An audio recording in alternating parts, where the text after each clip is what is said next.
বলছেন?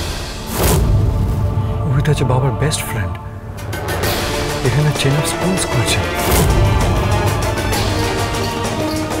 কিন্তু এর আমার ঘরের প্রতি এত ইন্টারেস্ট কেন?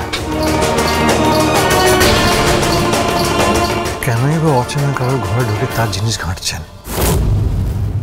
কি করছেন উনি?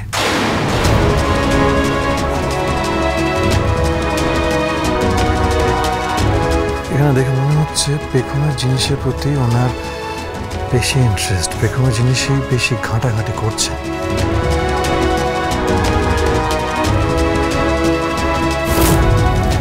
রহস্যটা কি? অঞ্জন দত্ত রয় শুধুমাত্র বন্ধুর ছেলে বিয়ের পারপাসে আপনি এখানে এসেছেন? না, সেটা তো মনে হচ্ছে না। অন্য কোনো উদ্দেশ্যে আপনি আমাদের বাড়িতে এসেছেন, সেটা তো স্পষ্ট। কিন্তু উদ্দেশ্যটা কি সেটা তো জানতেই হচ্ছে।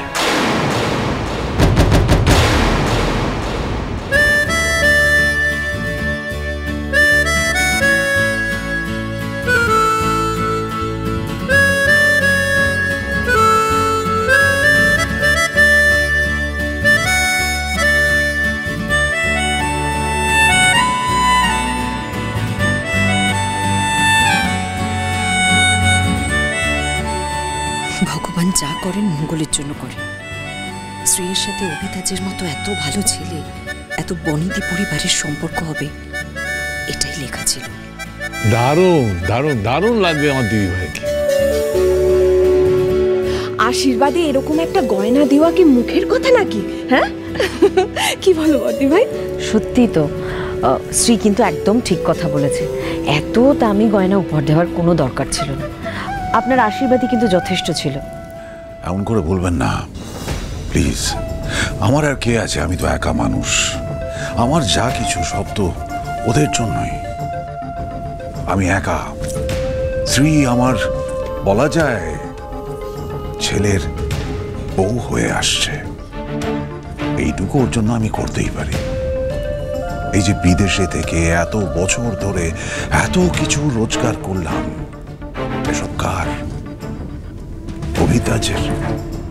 আর অভিতাজ এখন তো আর একা নয়, শ্রী হচ্ছে ওর বউ, সুতরাং আমার সব কিছুর ভাগিদার।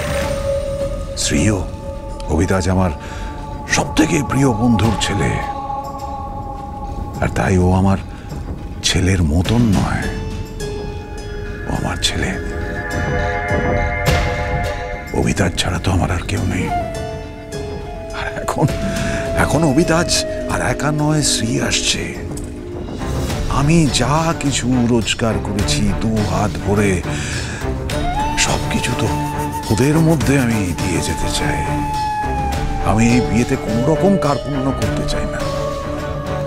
আমি এই বিয়ের পর কিন্তু আপনাদের পারমিশন নিয়ে ওদের দুজনকে বিদেশে পাঠাবো হানিমুনে। এখন থেকে শ্রীয়ের সমস্ত দায়িত্ব আমার। আপনারা কোনো চিন্তা করবেন না, শ্রী খুব ভালো থাকবে আমার কাছে, খুব ভালো থাকবে। তুমি আমাকে খুব নিশ্চিন্ত করলে। মেয়েটার উপর দিয়ে অনেক ঝড় গেছে। রঞ্জনবাবু, বাবা ঠিক কথাই বলছেন। আপনার মতন একজন অভিভাবকের হাত থাকলে আমরা সত্যি সবাই নিশ্চিন্তে থাকবো।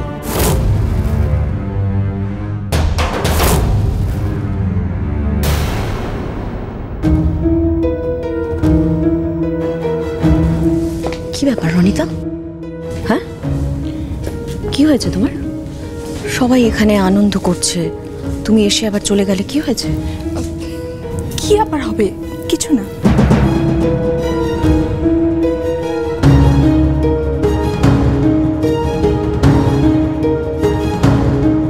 তুমি এখানে কি করছো? হ্যাঁ,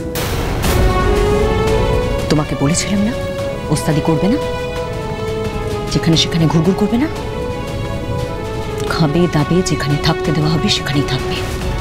এখানে একটা অনুষ্ঠান হচ্ছে, যাও এখান থেকে, যাও। পুরো অবিকল আমার বৌমনির মতো দেখতে। ইস, যদি এই মানুষটা সত্যি সত্যি আমার বৌমনি হতো।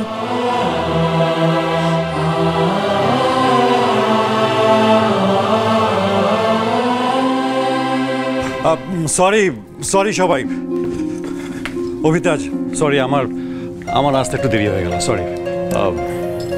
Hello uncle. হ্যালো বেটা। আমার ঘরে ঢুকে কি যেন খুঁজছিলেন অভিতাজ আঙ্কেল। এই ব্যাপারে আমাকে ভালো করে খোঁজ খবর করতে হবে, যেভাবে হোক। আমি রানা রায় চৌধুরীকে খুঁজছি। রানা এখন কোথায় কোন মুখোশ ধরেছে না জানলে খুঁজে ওকে আমি বের করবই। রানা এখনো আমাদের পেছনে লেগে আছে কিনা সেটাও জানি না। আর আপনার সঙ্গে ওই লোকটা কোনো রিলেশন আছে কিনা তাও জানি না। কিন্তু ধোঁয়া যখন দেখেছি, আগুন তো কোথাও না কোথাও আছে। আর সেই আগুনটা আমি খুঁজে বের করব। রঞ্জন দত্ত রায়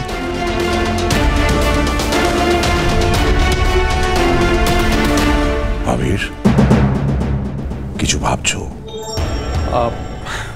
না, ভাবছিলাম দিদি ভাই বিয়ে হয়ে গেলে বাড়ি থেকে চলে যাবে, তখন এই বাড়িটা খালি খালি লাগবে। এই পরমা, বলছি যে বাড়িতে যেটা হচ্ছে ভালো হচ্ছে না। কিন্তু মানে মানে স্ত্রীর বিয়ে হচ্ছে সেটা ভালো হচ্ছে না? কি বলতে চাইছি? না না, সেটা নয়। এই যে মেয়েটা ঝুমুর, একে বাড়িতে রাখাটা ঠিক হচ্ছে না। সেটা আমারও পছন্দ নয় মেয়েটাকে, কিন্তু তাই বলে সেই কথাটা কি তোমাকে এখনই বলতে হবে? দেখছো না বাড়ি ভর্তি লোক আছে। হ্যাঁ, আমি এইমাত্র আবিরের ঘরে দেখে এলাম, শুধু ও আর আবির ছিল। কি?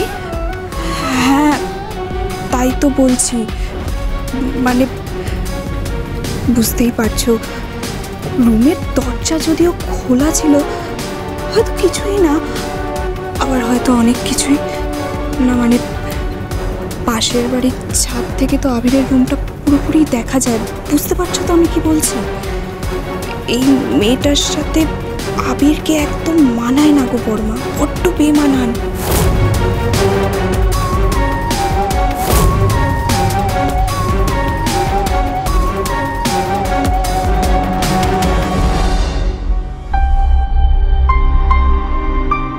আপনার কথায় না একটা গ্রামের টান আছে। ওটা না বলে বেগমের মতো কথা বলতে পারবেন? এই যে ভিডিওতে দেখলেন বেগম যেভাবে হাঁটা চলা করে, কথা বলে, দরকার পড়লে সেভাবে শিখে নিতে পারবেন।